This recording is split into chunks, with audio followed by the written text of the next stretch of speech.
ainda do que os que já tinha. Entretanto, um dia, aqueles que pensam poder encontrar suas soluções nos outros, despertarão para a verdade e passarão a tentar resolver seus próprios problemas. Ou, pelo menos, ajudar na solução fazendo a parte que lhes cabe. Enquanto tal conscientização não acontecer, os trabalhadores da casa estariam lá para prestar o socorro procurado, com amor e sem julgamentos. Até mesmo porque o aparente desinteresse por si próprio talvez seja um degrau que precisa ser vencido pelo espírito para avançar no seu caminho rumo ao conhecimento e à consciência. Vidas anteriores e magia negra. No atendimento de uma mulher de 30 anos, separada e mãe de 2 filhos, um de 6 e outro de 8 anos, esta relatou que os criava praticamente sem a ajuda do ex-marido, o qual aparecia raramente para ver as crianças e achava que já fazia muito ao pagar uma pequena pensão mensal. Quando se separou, 4 anos antes, viu-se obrigada a voltar a morar com a mãe e com uma irmã por motivos financeiros. Tentou como pôde evitar esta alternativa, mas não teve outra opção. Porém, como compensação pelos transtornos pelos quais sabia que passaria, poderia contar com elas para ajudá-la com as crianças. Contou que, embora seu relacionamento com a irmã não pudesse ser classificado como o melhor do mundo, também não podia dizer que era ruim. Mesmo não havendo uma amizade fraterna ou uma parceria sincera entre elas, conseguiam conviver de forma pacífica e cooperativa.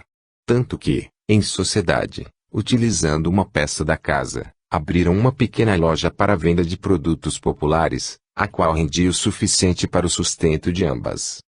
Por outro lado, o relacionamento que tinha com sua mãe sempre fora conturbado e cheio de atritos. Disse que ela era autoritária e mandona e que vivia apontando seus defeitos, menosprezando e desvalorizando tudo o que fazia. Não conseguia entender por que sua mãe tinha tal comportamento com ela, já que com sua outra filha acontecia o contrário. Segundo seu relato, a irmã era sempre a protegida, a perfeita e a que fazia tudo certo. A diferença de tratamento que a mãe dispensava a cada uma das filhas a deixava muito magoada e com ressentimentos profundos, a ponto de ter passado vários anos da sua vida pensando ser uma pessoa inferior a todos e não merecedora de ser feliz. Foi o ambiente hostil que vivia na própria casa, do qual queria se livrar a qualquer custo, que a impeliu a um casamento com um rapaz que se apaixonou por ela, mas com o qual não tinha qualquer afinidade. Nem amor. Quase como em desespero, aos 19 anos aceitou se casar pensando apenas em aproveitar a oportunidade que surgia para sair da casa da sua mãe. Apesar de ser uma união sem amor por parte dela, a vida que levava-lhe era melhor do que antes. Embora tivesse que suportar muitas coisas com as quais não concordava, também houve alguns momentos felizes. Mas a relação chegou a um ponto no qual ambos apenas se suportavam e, então, acharam melhor cada um cuidar de si e se separaram. A consulente relatou que mesmo se sentindo mais madura, mais forte e calejada pela vida e tendo aprendido a lidar melhor com os conflitos que vivenciava com a mãe, causava-lhe pânico a ideia de ter que voltar a morar com ela. Porém, sozinha, não tinha como proporcionar condições dignas para seus filhos crescerem. E assim, pensando neles, resolveu ir morar novamente com a mãe e a irmã. A presença das crianças contribuiu para amenizar um pouco o ambiente, já que desviavam para si a atenção das mulheres. Mesmo assim, sua mãe nunca deixava de aproveitar as chances que surgiam, por qualquer motivo, para lhe dar uma alfinetada. Mas ela já havia aprendido a administrar melhor os conflitos e conseguia levar a situação com sua mãe de maneira satisfatória, até por causa do seu envolvimento com a loja, que a mantinha mais tempo afastada do convívio com a mãe. A lojinha ia bem. Desde que foi aberta, a clientela aumentava e o giro dos estoques era cada vez mais rápido. Assim foi por uns 2 anos, até que, 4 meses antes, a irmã da consulente desviou todo o dinheiro da loja, o qual estava destinado à reposição dos estoques e ao pagamento de fornecedores. Tal fato foi o estopim que detonou uma guerra entre as irmãs. A mãe tomou partido imediatamente ao lado de sua filha predileta e a defendia. A confusão que se criou foi tão séria que obrigou os parentes mais próximos a intervirem no caso. Uma tia da consulente, irmã do seu pai, já falecido, vendo que ela não tinha condições financeiras de sair dali, apiedou-se da sua situação, acolheu-a e levou-a com seus filhos para morarem consigo até que ela conseguisse se estabilizar e pudesse cuidar de sua vida novamente. Com isso, abandonou a loja que havia montado com a irmã e não a viu mais. Nem a sua mãe. Pensou que seria o fim da loja, mas um mês depois de ter saído de lá ficou sabendo que a irmã e a mãe continuavam tocando o negócio. Ela, porém, não conseguia trabalho. Contou que até surgiram algumas oportunidades boas desde que havia deixado a loja, mas sempre acontecia algo que a impedia de ser contratada.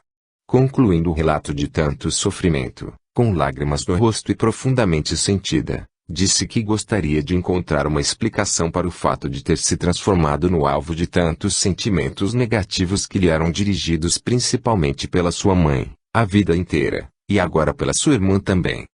Alguns membros do grupo, inicialmente, ficaram penalizados com a sua situação diante de tanto descaso dos próprios familiares. Porém, cientes de que nada na vida acontece por acaso, em seguida se recompuseram e não se deixaram envolver emocionalmente, pois precisavam se manter harmonizados e neutros para poderem trabalhar as questões energéticas e espirituais que poderiam estar envolvidas naquele caso. E para isso, não poderia haver a interferência dos seus próprios sentimentos. O dirigente procurou acalmar a consulente e a levou ao relaxamento.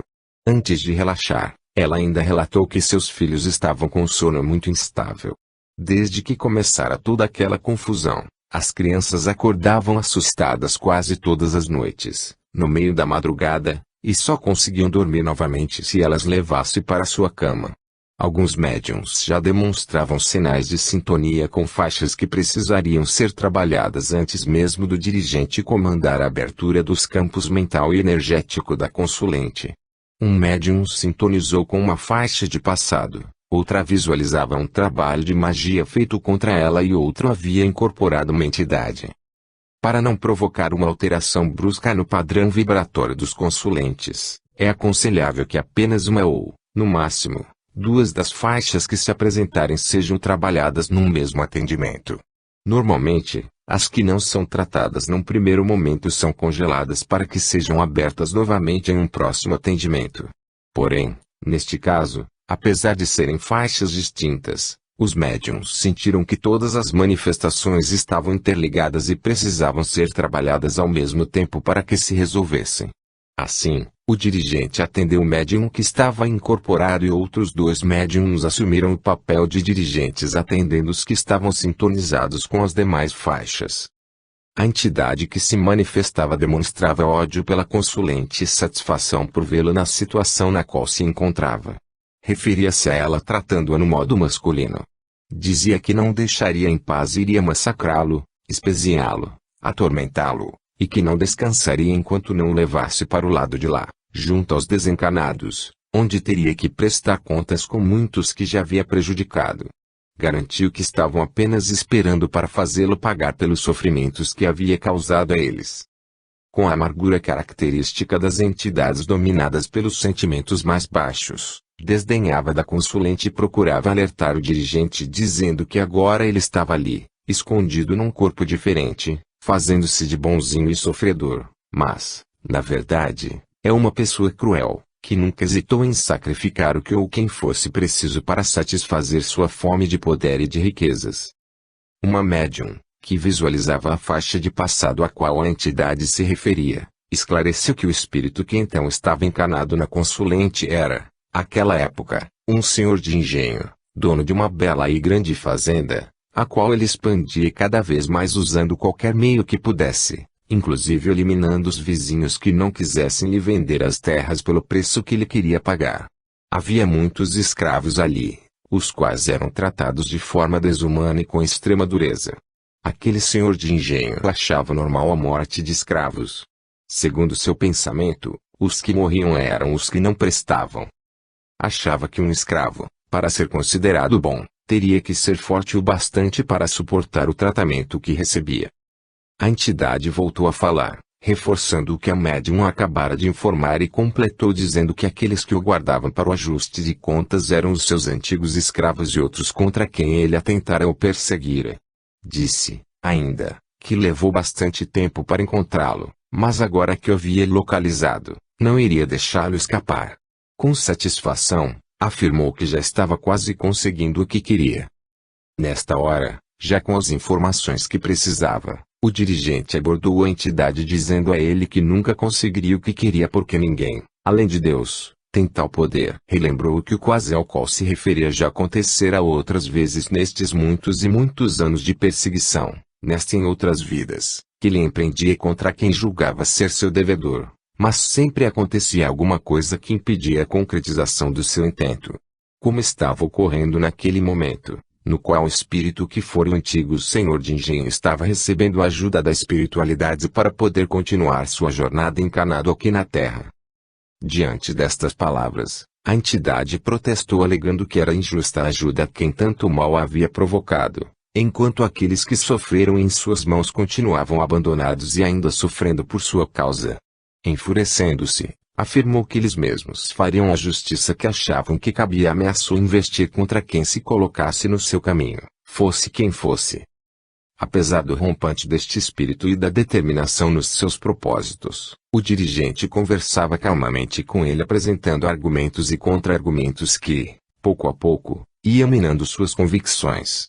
Em determinado momento da conversa, então já menos resistente, o dirigente conseguiu sua permissão para mostrar-lhe como poderia estar em condições bem melhores se não cultivasse tanta negatividade dentro de si. Então, envolveu-o numa luz azul e alinhou e equilibrou seus chakras, dando uma ênfase especial ao cardíaco, sobre o qual projetou sentimentos amorosos na forma de um jato de luz rosa. Mais harmonizado e sem a influência das energias negativas que ele próprio cultivou e na qual estava envolto, parecia desfrutar de um bem-estar que há muito, muito tempo não sentia. Antes de arrematar a questão, o dirigente deixou aquele espírito, que tanto sofria por ignorância das leis divinas, saborear por alguns momentos a paz que ele estava sendo proporcionada. O seguir, o dirigente mostrou-lhe a contradição da qual foi vítima e a armadilha na qual foi apanhando sem se dar conta. Perguntou a ele, não é verdade que o que todos vocês mais queriam era a liberdade e a felicidade? Emocionado, confirmou com um aceno de cabeça que era justamente isso que mais desejavam. Então, o dirigente afirmou-lhe que ambas as coisas estiveram ao alcance deles, mas eles não as quiseram, abriram mão delas para se dedicarem a um projeto de vingança que só lhes trouxe mais dor e sofrimento. Sem entender o que o dirigente lhe dizia, o obsessor argumentou que eles só poderiam ser livres e felizes quando conseguissem fazer justiça. Explicando o que queria dizer, o dirigente lhe falou que a liberdade esteve ao alcance de todos eles quando abandonaram seus corpos físicos.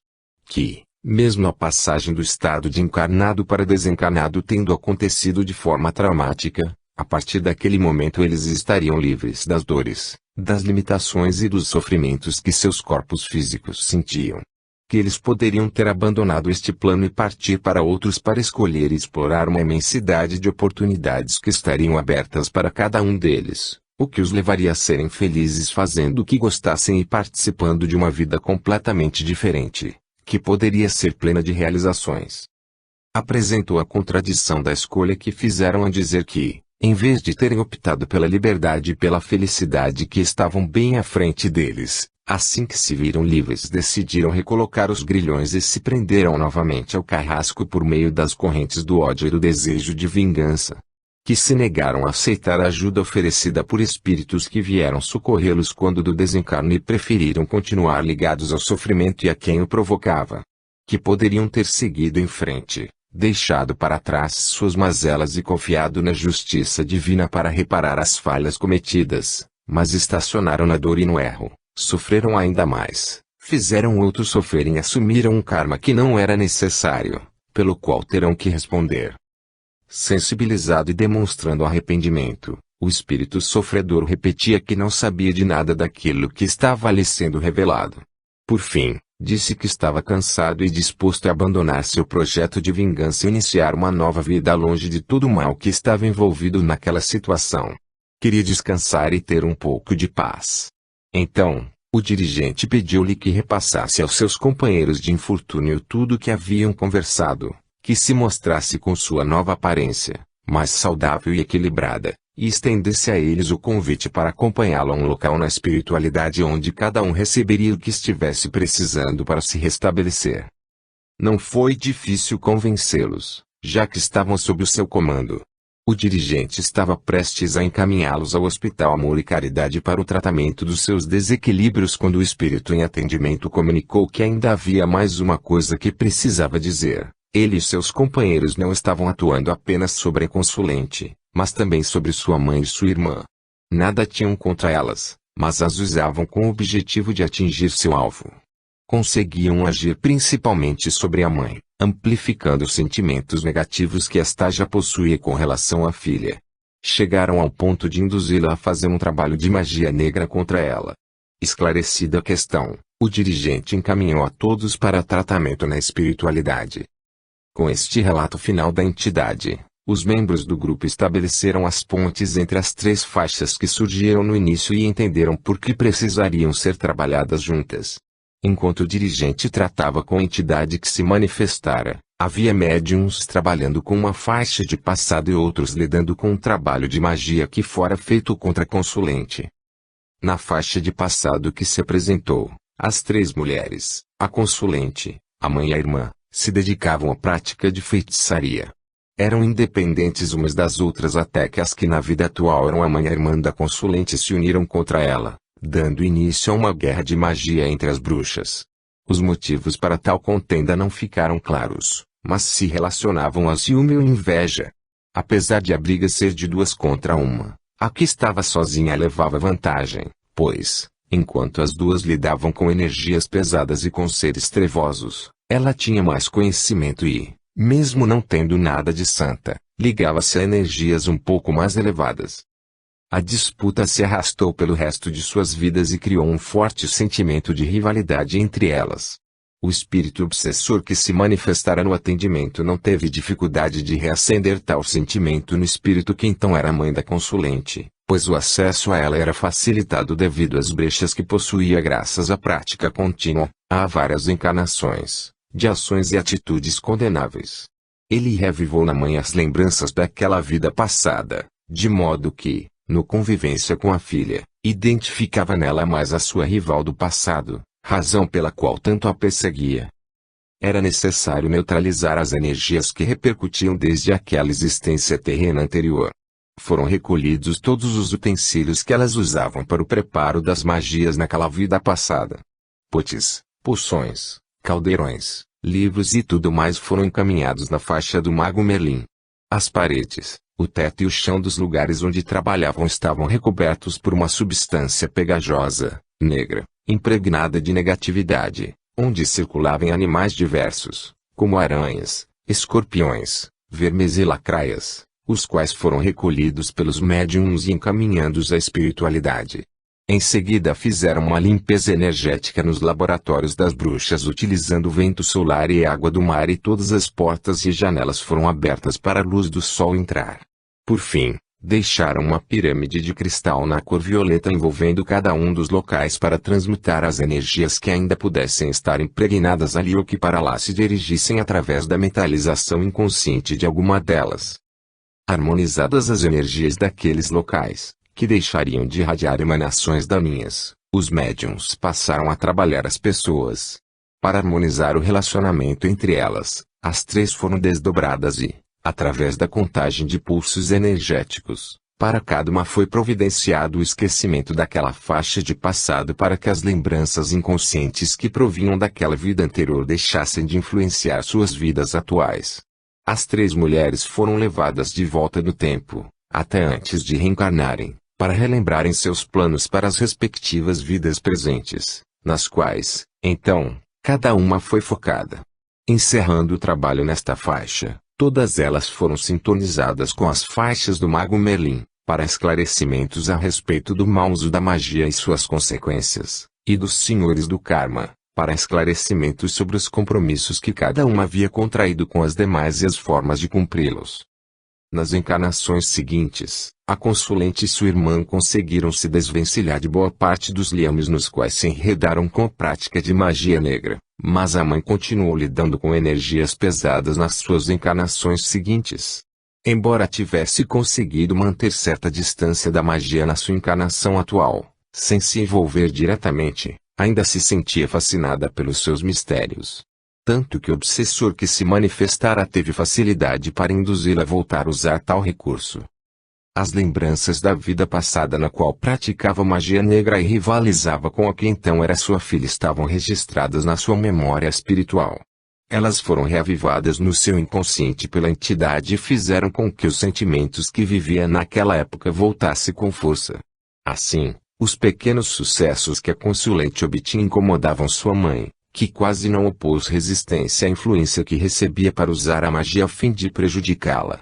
Sob pressão constante dos espíritos sofredores que buscavam vingança, acabou chegando a um terreiro que lidava com energias e entidades de vibração bastante baixa e encomendou um trabalho para afastar a filha da loja. Esta era a terceira manifestação que havia acontecido na mesa. Duas médiuns do grupo, uma sintonizada com o plano espiritual e a outra dirigindo, lidaram com o trabalho de magia encomendado pela mãe contra a filha. Havia alguns objetos da consulente, como fios de cabelo, uma foto e uma camiseta, enrolados dentro de um boneco que a representava. O boneco, por sua vez, estava com os olhos e a boca vendados, para que ela não percebesse o que estava acontecendo à sua volta e para lhe calar a boca. Estava, ainda, dentro de uma caixa lacrada com fita adesiva para que ficasse sufocado. A magia encomendada não conseguia se aproximar da consulente o suficiente para fazer seus efeitos, pois ela possuía alguma proteção energética. Era mérito seu, alcançado graças aos esforços que empreendeu, encarnação após encarnação, para restabelecer seu equilíbrio, que fora abalado pelo mau uso que fizera da magia no passado. Não podendo atingi-la como desejado, as entidades que estavam ligadas àquele trabalho direcionaram suas energias para sua irmã, mais acessível a tais influências por uma questão de compatibilidade de padrão energético, para que esta a prejudicasse de alguma forma e inviabilizasse a sociedade que mantinham. Foi então que a irmã foi influenciada a desviar o dinheiro da loja. Sob a inestimável tutela da faixa dos pretos velhos, o material utilizado na magia foi todo separado, desimantado e queimado no plano astral, anulando as energias que emanavam. Esse trabalho não iria mais interferir na vida de ninguém, mas ainda havia um outro, preparado ao mesmo tempo e pelas mesmas pessoas. Este, porém, não era para prejudicar ninguém, mas para proteger. Sem entender por que foram feitos dois trabalhos de magia juntos com intenções contrárias, as médiuns apuraram mais a sintonia para perceber melhor o que estava acontecendo. Clareou-se o quadro no qual estavam trabalhando e puderam perceber que a mãe da consulente, ao encomendar o trabalho contra a filha, recomendou que nada deveria acontecer com seus netos. Assim, foi preparado um segundo trabalho no qual entidades foram colocadas junto às crianças, acompanhando-as para impedir que as energias do primeiro as atingissem. Funcionava, pois as crianças não eram afetadas por aquelas emanações. As entidades que ficavam junto a elas as protegiam do primeiro trabalho, desviando as energias que pudessem atingi-las. Porém, aqueles que prepararam os dois trabalhos usaram os recursos que lhes estavam disponíveis. Como lidavam com energias muito baixas, só podiam contar com entidades mais ligadas às trevas do que à luz. Assim, as que se encontravam com as crianças tinham um aspecto horrível. Durante o sono, quando o espírito consegue se libertar do corpo físico e ficar mais próximo dos planos mais sutis, as crianças podiam perceber as pobres criaturas que as acompanhavam e se assustavam, acordando com medo. Apesar de estarem cumprindo o papel que lhes fora designado, estavam causando outros transtornos, talvez até piores do que aqueles que tinham a incumbência de evitar. Com a repetição destes pesadelos noite após noite, as crianças tinham um desgaste energético muito grande e se sentiam esgotadas. Por medo de reviverem tais encontros, passaram a não querer mais dormir, dando um trabalho adicional à mãe até que conseguisse acalmá-las, o que ficava cada vez mais difícil. As médiuns providenciaram a desimantação deste trabalho, assim como foi feito no anterior, e encaminharam todas as entidades envolvidas nos dois trabalhos de magia na faixa dos pretos velhos, com a qual ainda estavam sintonizadas. Ao final, os médiuns que participaram de cada faixa trabalhada colocaram os outros a par do que aconteceu. Então, o grupo pôde encaixar as peças e montar o quebra-cabeça no qual se constituía o atendimento. Aquele caso era bastante complexo, com implicações imprevisíveis devido ao grande emaranhado de situações nele envolvidas, havendo inclusive um obsessor encarnado, que era a própria mãe da consulente. Houve consenso entre todos de que seriam necessários outros atendimentos e que aquele fora apenas o primeiro de uma série.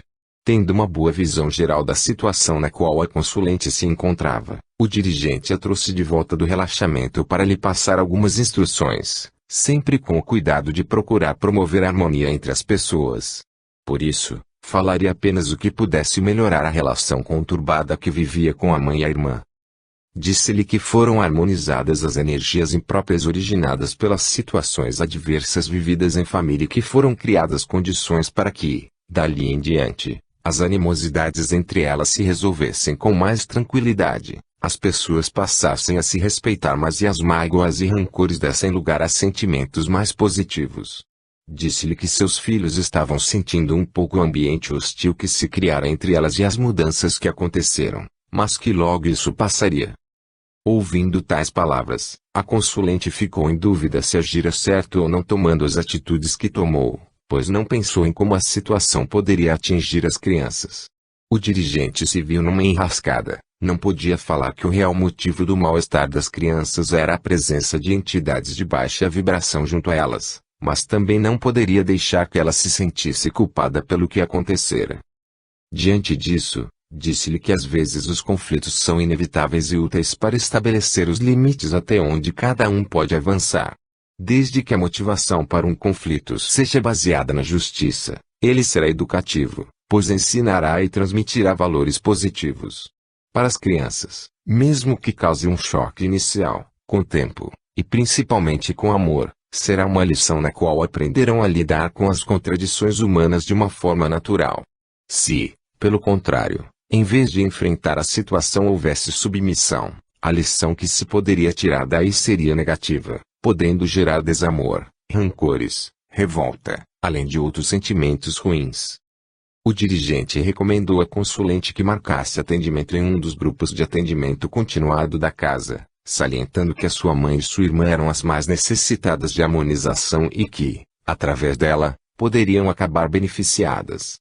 Como provavelmente elas não achassem que precisariam de apoio espiritual, e por isso não o procurariam, poderiam receber tal apoio de forma indireta através dos atendimentos aos quais ela compareceria, pois o tópico principal a ser tratado neles seria o difícil relacionamento familiar. Se elas fizessem pelo menos um pequeno esforço no sentido de se reciclarem e passassem a vibrar numa sintonia mais alta, estariam se habilitando para receber e usufruir os bons fluidos que a elas seriam dirigidos. Se não, que não se sentisse responsável, pois estaria fazendo a sua parte e não teria como obrigar ninguém a fazer o que não quisesse, cabendo a cada um a responsabilidade por seus atos e escolhas. Apesar de estar bastante sentida com o que vinha acontecendo, disse que não guardava raiva ou rancor e gostaria de ajudar no que fosse possível, mostrando-se feliz em poder ser elo através do qual poderia se dar tal processo. Saiu da sala se comprometendo consigo mesma a seguir as orientações que lhe passaram e animada com a possibilidade de poder estar ajudando a mãe e a irmã. Experiência com duplicatas astrais aparelhos. Entrou na sala um homem demonstrando ansiedade e nervosismo, olhando para tudo com movimentos rápidos da cabeça. Depois de se sentar na cadeira reservada ao consulente, recebeu as costumeiras explicações sobre o que iria ocorrer durante o seu atendimento, já para que fosse se acalmando. Com tranquilidade, o dirigente garantiu a ele que não havia motivo para qualquer receio, pois o atendimento iria transcorrer na mais perfeita paz, e que, com certeza, ele iria sair dali se sentindo melhor do que quando entrara. O consulente ouvia com atenção até demasiada. Tinha olhar fixo no dirigente, com os olhos arregalados, e demonstrava que entendia e concordava com o que ouvia através de movimentos curtos e rápidos com a cabeça. Não havia falado nada até o momento que o dirigente perguntou a ele o motivo que o levara a procurar por um atendimento espiritual como aquele. A partir de então, começou a falar sem parar, despejando as palavras como uma metralhadora. Dentre as várias coisas que falou compulsivamente, relatou que tinha 36 anos, fora casado e tinha um filho. Há um ano, sua mulher havia se separado dele porque não conseguia entender suas preocupações com o futuro da humanidade. Segundo ele, A raça humana desapareceria em breve devido a muitos desastres e catástrofes que estavam para acontecer, desde pragas e doenças incuráveis que iriam se espalhar pelo mundo, até um corpo celeste que colidiria com a Terra e a destruiria. E, entre uma desgraça e outra, ainda haveria uma invasão do planeta por seres de outra constelação. Compreensivo no seu devaneio, ele não culpava a ex-mulher por não compartilhar das suas apreensões. Conseguia compreendê-la e sentia por ela, pela sua inconsciência, pela sua ignorância, mas admitia que era difícil para uma pessoa comum, como ela, perceber a extensão e a gravidade do problema que a humanidade estava enfrentando. Mas tinha certeza de que os membros do grupo sabiam do que ele estava falando e o entendiam, pois, segundo a sua lógica, os médiuns seriam pessoas que estavam em contato direto com Deus. Para não o contrariar, já que o objetivo do trabalho não seria tentar convencê-lo de qualquer coisa, o grupo apenas disse que tudo aquilo era bem possível de acontecer mesmo, mas, se realmente viesse a acontecer, de nada teria adiantado a preocupação excessiva que ele estava tendo, pois não tinha o poder de mudar o mundo. O consulente interrompeu sua fala e ficou olhando para o grupo, parecendo meio perdido. Então, o dirigente aproveitou a oportunidade e perguntou a ela se era aquele o motivo pelo qual estava buscando atendimento, ao que o consulente respondeu negativamente. Disse que sentia umas dores pelo corpo, as quais os médicos não conseguiam explicar, e sua irmã, que frequentava o centro, o levara até ali para ser atendido e tentar uma outra solução. Daí, aproveitou para dizer que, além das dores, ainda havia algo mais que gostaria de falar. Com frequência, tinha uns pensamentos estranhos que pareciam não ser seus. Foi reticente quando o grupo lhe perguntou sobre o tipo de pensamentos que tinha. Não quis aprofundar o assunto, mas nem seria preciso, pois os médiuns já haviam sintonizado com a provável causa. Ele só disse que era como se alguém ficasse lhe falando coisas através da sua mente.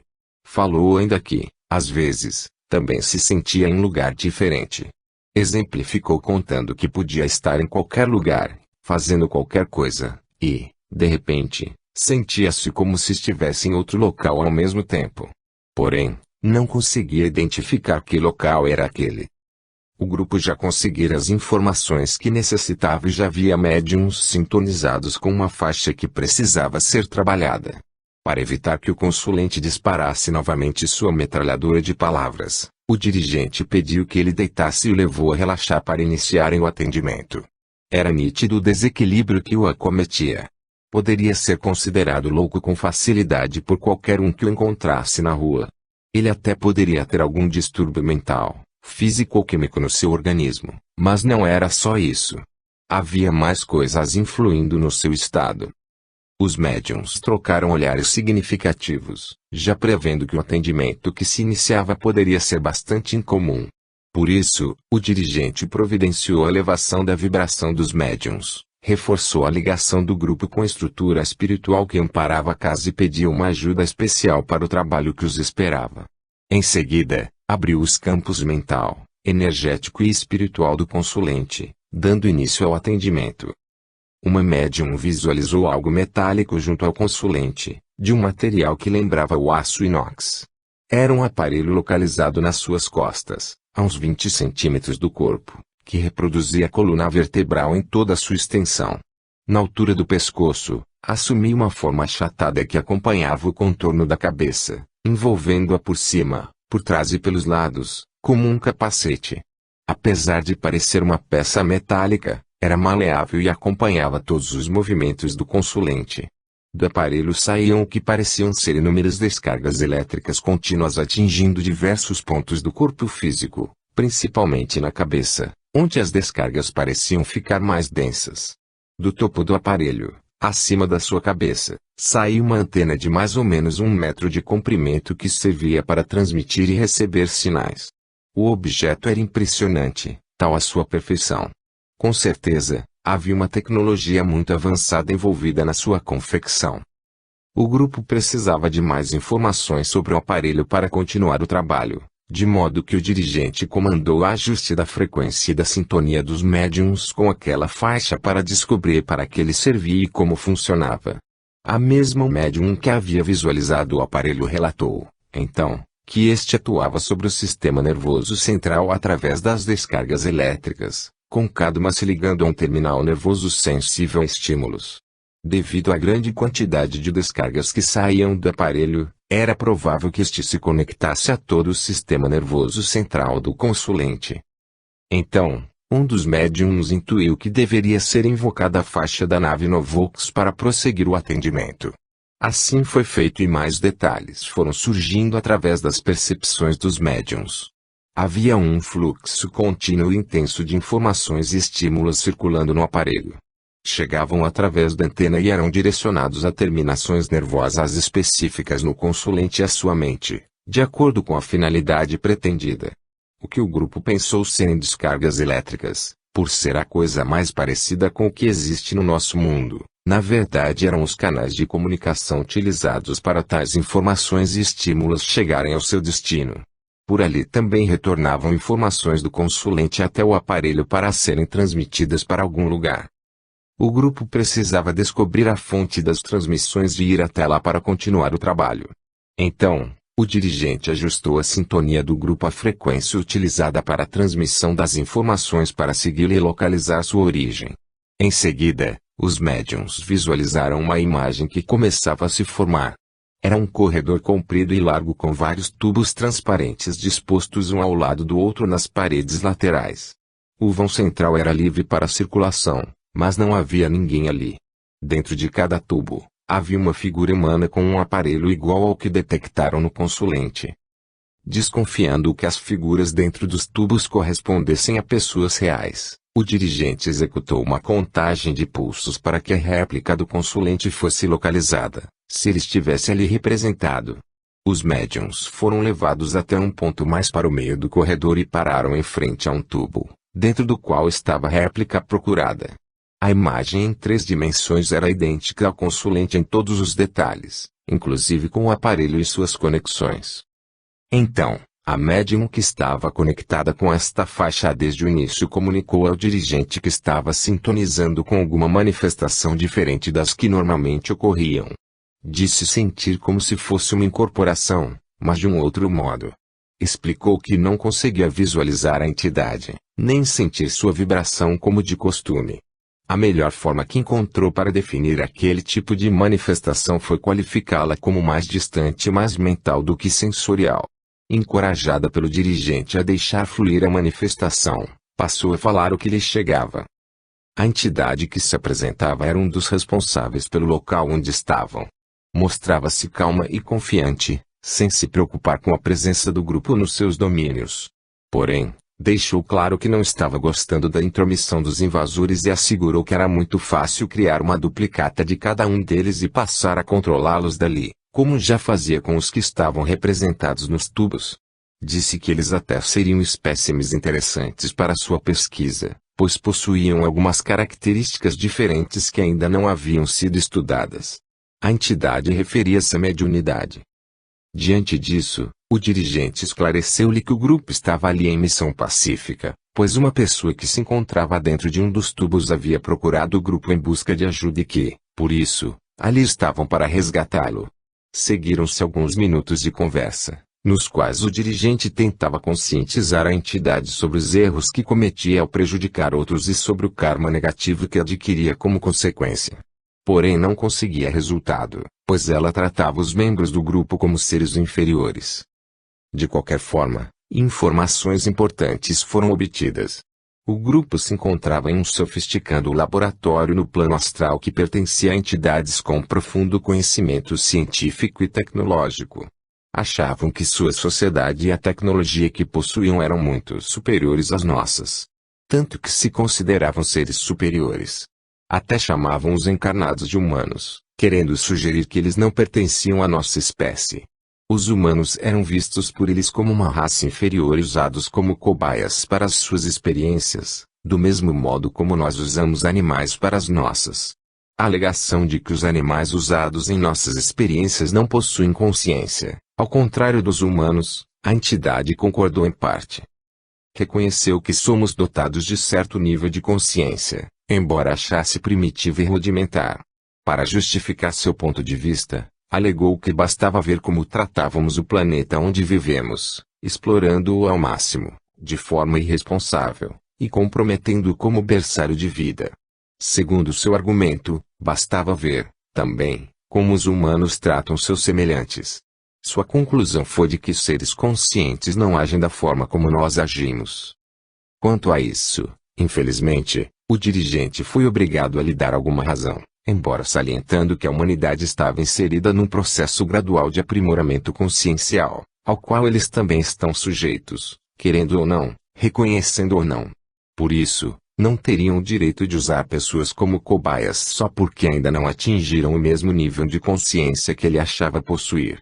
Mas o dirigente não continuou tal debate, que seria infrutífero, e tratou de desviar o foco do assunto para outras áreas onde pudesse ter mais sucesso.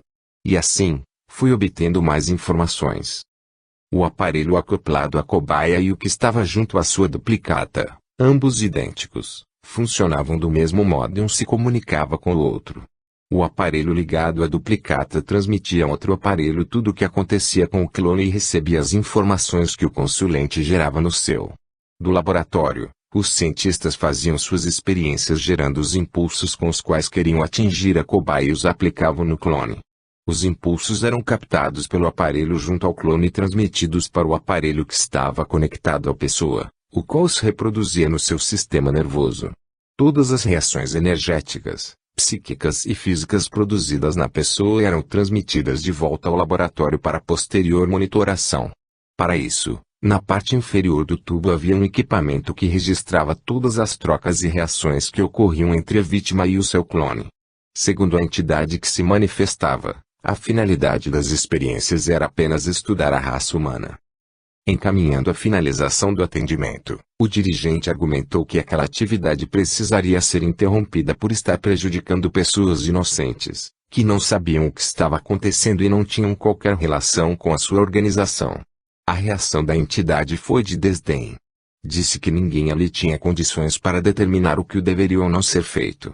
Completou seu desprezo afirmando que todos não passavam de meros animaizinhos de laboratório e que esta seria a utilidade mais digna em que se poderia dar a um humano, ou seja, servir de cobaia para experiências que pudessem trazer benefícios a seres superiores, como achava ser ele e os seus companheiros. Querendo provar o que dizia, pediu para que os médiuns olhassem para uns tubos vazios localizados um pouco mais ao lado, nos quais estavam sendo formadas duplicatas de cada um dos membros do grupo.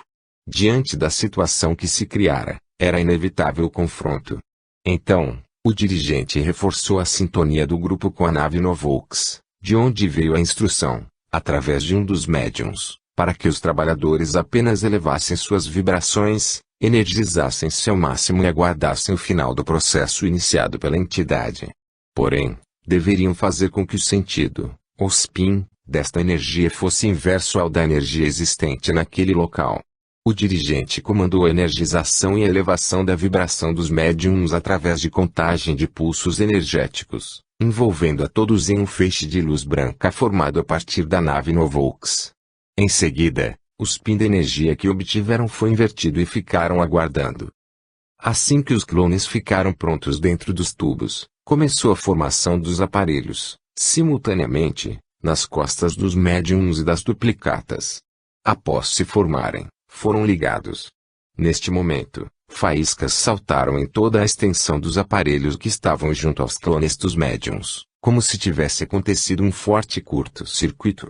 Em segundos, as duplicatas dos médiums e os aparelhos que estavam ligados a elas se desfizeram. Tal curto-circuito, provocado pelo contato de energias de polarizações opostas, também afetou os tubos onde as duplicatas estavam formadas. Suas luzes se apagaram desde o início e, ao final, os tubos apresentavam vários sinais deixados pelo fogo. Estavam chamuscados e suas partes metálicas retorcidas devido à exposição a altas temperaturas. Era muito provável que aqueles tubos não serviriam para mais nada. Os médiums perceberam que os aparelhos formados junto a eles também tinham desaparecido. Deduziram que esta poderia ser a chave para resolver a situação das pessoas que estavam ali representadas por duplicatas. Então, o dirigente experimentou a solução com o consulente. Elevou a sua vibração, energizou e inverteu o spin da sua energia.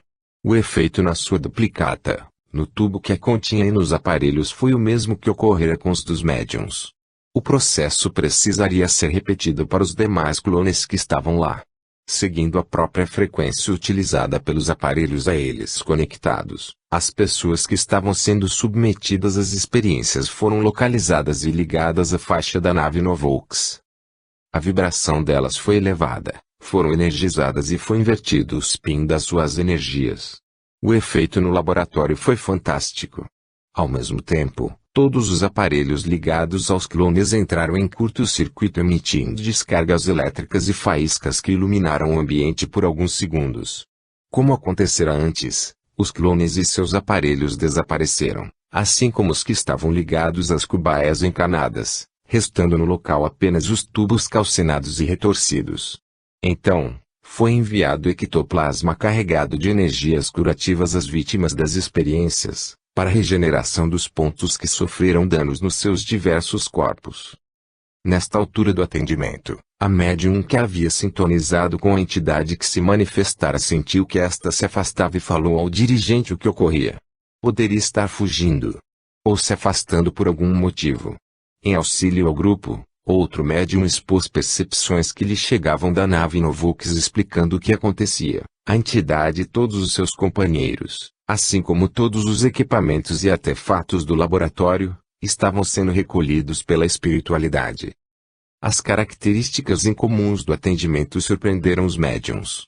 Por via das dúvidas, para reforçar a melhor solução do caso, o dirigente providenciou uma contagem de pulsos energéticos para encaminhar na faixa da nave Novox todas as entidades que surgiram no atendimento. O mesmo encaminhamento foi dado aos materiais que utilizavam, incluindo as instalações do laboratório. Sem ter mais o que fazer neste caso, o grupo deu por encerrado o atendimento. O dirigente trouxe o consulente de volta do relaxamento e pediu que sentasse novamente para as recomendações. Após sentar-se, apoiou os cotovelos sobre os joelhos e, curvando-se para a frente, levou o rosto até as palmas das suas mãos. Com o rosto envolvido pelas mãos, sacudia a cabeça devagar, de um lado para o outro, e lamentava um monte de bobagens, conforme suas palavras, que já havia feito. Naquele momento, então livre das influências que distorciam sua percepção da realidade, conseguia ter uma noção mais clara das coisas que vinham acontecendo na sua vida. Manteve-se nesta posição, em silêncio, por algum tempo, parecendo alheio ao mundo. Os médiuns entenderam que ele estava precisando reorganizar seus pensamentos e aguardaram que se recompusesse antes de lhe passar as recomendações. Após este período de reflexão, parecia estar mais centrado, quando, só então, o dirigente chamou sua atenção para conversarem. Ao ser perguntado como se sentia, respondeu que se sentia bem, aliviado e com os pensamentos mais claros. Já não falava mais como uma metralhadora, como quando entrou. Estava tranquilo e falava devagar, demonstrando maior consciência. Evitando entrar em detalhes do que seriam desnecessários ao seu restabelecimento, o dirigente lhe falou apenas que haviam trabalhado com as suas energias, que estavam em desequilíbrio, causando confusão mental e as dores que ele havia reclamado no início. Disse-lhe que, agora, estando mais equilibrado e mais centrado, poderia ter uma percepção mais clara da realidade e suas reações e pensamentos seriam mais tranquilos, melhorando muito a sua qualidade de vida. Foi-lhe recomendado que tomasse passes semanais e marcasse atendimento em um dos grupos de atendimento continuado da casa para prosseguir seu tratamento espiritual e energético, o que deveria ser providenciado o quanto antes para que os avanços obtidos não se perdessem. Foi advertido da importância de policiar seus sentimentos e pensamentos para se manter numa frequência elevada. Para isso, deveria evitar as negatividades. Sempre que surgisse um pensamento ou sentimento negativo, ele deveria procurar substituí-lo por outro positivo. Foi enfatizada, ainda, a responsabilidade que ele tinha consigo mesmo e o poder que possuía para reverter a situação em seu benefício. Com o tempo, e conforme o seu próprio empenho, poderia mudar o seu padrão vibratório para melhor. Esta era a parte que lhe cabia no tratamento que, aliado aos passes e aos atendimentos que ainda teria, iria lhe restituir o equilíbrio que precisava para tocar sua vida sem problemas. A última recomendação dada a ele foi que procurasse se manter ligado a Deus e à espiritualidade através de orações diárias e, principalmente, da prática constante do amor e da caridade. Ao sair da sala, afirmou que seguiria as recomendações que o grupo lhe passara, pois entendera que a solução do seu caso dependia muito mais dele do que de qualquer outra coisa. O grupo ficou impressionado com o atendimento que terminara por causa dos aspectos inusitados que surgiram, como a presença não material de seres de elevado conhecimento e tão baixa moral entre nós. Os médiuns discutiram o caso por alguns minutos e concluíram que não se poderia dizer que o consulente delirava. Ele percebia, de algum modo, que havia uma presença estranha que se constituía numa ameaça. Porém, sua mente consciente não conseguia entender o que acontecia na verdade e arranjou uma interpretação lógica para o que percebia. Também puderam constatar que o conhecimento e a tecnologia não têm ligação obrigatória, e nem sempre andam juntos, com a moral e a ética. Como se não bastassem os exemplos que há em abundância entre os encarnados comprovando tal tese, tiveram a confirmação de que o mesmo acontece no plano espiritual. Mediunidade atormentada, manifestações inconsulente. Uma senhora entrou na sala parecendo um pouco assustada. Vendo seu estado, o grupo tentou acalmá-la explicando como seria o trabalho, como de costume. Então, ela relaxou e ficou mais à vontade, passando a falar sobre os motivos que a levaram a buscar aquele atendimento. Relatou que tinha 30 anos, era casada e tinha 2 filhos. Porém, há algum tempo, a convivência com seus familiares vinha ficando cada vez mais tumultuada. Além das dificuldades com a família, queixou-se também de problemas que encontrava com suas relações de amizade e profissionais. Perguntada sobre os motivos que lhe causavam tais problemas, relatou que, desde menina, via coisas que os outros não viam, ouvia o que os outros não conseguiam ouvir e sentia umas coisas estranhas que não tinham explicação. Eram pessoas, cenas, sentimentos, sons estranhos, gritos, que a incomodavam e a amedrontavam. Por medo, nunca falara sobre isso com ninguém. Disse que, sozinha, havia aprendido a lidar com a situação através da oração. Sempre que sentia que algo assim estava para acontecer, agarrava-se com Deus e orava pedindo proteção e que aquelas coisas fossem afastadas dela. Sua tática funcionou até cerca de 1 ano antes, quando começou a perder o controle sobre tais fenômenos e, segundo seus familiares lhe relataram, passou a falar coisas sem nexo e se comportar de uma maneira diferente. Falou que não tinha lembranças claras do que acontecia nestes momentos e que só ficava sabendo o que acontecera quando outros lhe contavam. Sua família achava que ela estava ficando louca e já haviam providenciado uma consulta médica para ela, que ocorreria dali a alguns dias. Mesmo assim, continuava não comentando com ninguém o que acontecia com ela, pois tinha medo do que poderiam pensar e não tinha em quem confiar com relação a este assunto, que achava tão estranho e delicado. Porém, uns dias antes, uma amiga havia presenciado um destes episódios e conversou com ela a respeito, tendo-lhe falado sobre casos parecidos que conhecia e que foram solucionados através de tratamento espiritual. A amiga se dispôs a ajudá-la levando-a ao centro espírita que costumava frequentar para tentar um atendimento. Apesar de achar que não era este o seu caso, aceitou a ajuda e concordou em acompanhá-la naquele dia. Meio sem jeito, comentou que se sentiu muito mal enquanto aguardava a chamada para o atendimento e que chegou a se levantar algumas vezes para ir embora, sendo impedida pela sua amiga. Como havia comentado que buscava a ajuda de Deus quando sentia algo diferente, o dirigente lhe perguntou qual era a sua relação com a espiritualidade, com Deus, e se fazia parte de algum grupo ou religião. Respondeu que era católica, pois, quando criança, fora batizado e recebera a primeira comunhão, ao que o dirigente observou que as decisões de ser batizada e de receber a primeira comunhão não foram suas, mas de seus pais. Então, perguntou-lhe que fé ela escolhera seguir por vontade própria. Sua resposta foi que acreditava em Deus, mas não frequentava nada, nem seguia qualquer orientação religiosa. Assim como a sua família, completou. Disse que aprendera a orar com os pais e, vendo que dava resultado, simplesmente fazia suas orações quando precisava. O dirigente pretendia lhe explicar algo sobre mediunidade antes de iniciar o atendimento propriamente dito, mas resolveu deixar para o final ao ver que os médiuns já mostravam sinais de sintonia com faixas que precisariam ser tratadas. Então, a consulente foi conduzida ao relaxamento e foi iniciado o trabalho mediúnico. Quase todos os médiuns do grupo apresentavam algum tipo de manifestação, cada uma relacionada com uma faixa distinta. Enquanto o dirigente atendia uma delas, 2 médiuns que ainda não haviam sintonizado com alguma faixa prestavam atendimento a outros 2. Mesmo assim, 2 médiuns tiveram que aguardar a conclusão do trabalho com as outras faixas para que suas manifestações pudessem ser atendidas. Para não sobrecarregar os médiuns que tiveram que esperar, as faixas com as quais estavam sintonizados foram congeladas até que alguém se liberasse para atendê-las. Era uma situação incomum, que exigiria do dirigente, e dos médiuns que estavam fazendo este papel, objetividade e praticidade para que o trabalho não se estendesse além do necessário. O dirigente atendeu à manifestação de um espírito que vivera com a consulente em encarnação anterior e cobrava por achar que ela o prejudicara. Assim, perseguia e procurava prejudicá-la de todas as formas que conseguisse. Sua intenção era trazê-la para junto de si, onde teria mais meios para executar sua vingança.